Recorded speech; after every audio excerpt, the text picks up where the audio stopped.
सिख ईसाई सभी आपस में भाई भाई।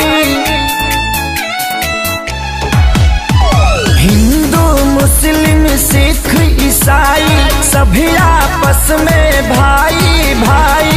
हर जगह तीनों रंग आसमान में, सब मिलकर जन गण मन गाओ इस तिरंगे के सम्मान में। सब मिलकर जन गण मन गाओ इस तिरंगे के सम्मान में।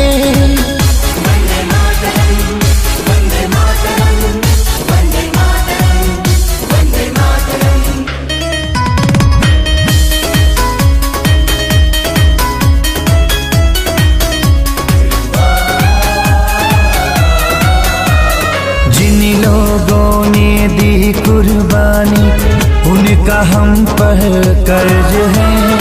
आजादी को कायम रखना हम सभी का फर्ज है। इसकी लहर में माँ की ममता बूढ़े बाप की सीख है। मासूम बच्चों की किलकारी विधवा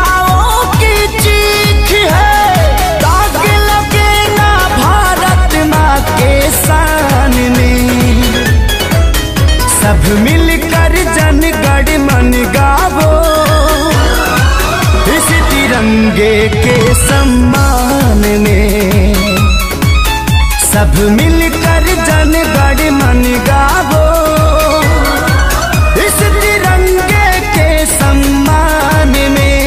वंदे वंदे वंदे भारत माता की।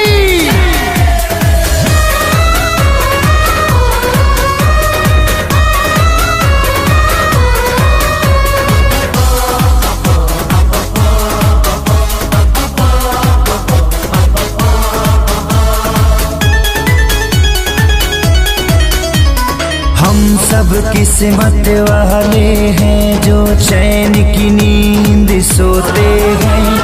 उनसे पूछो जो बेटा अपना पाल पोस कर खोते हैं।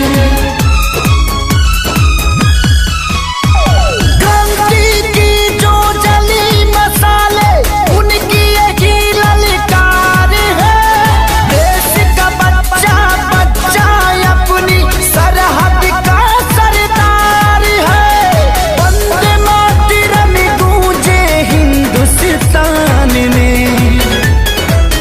सब मिलकर जन गण मन गावो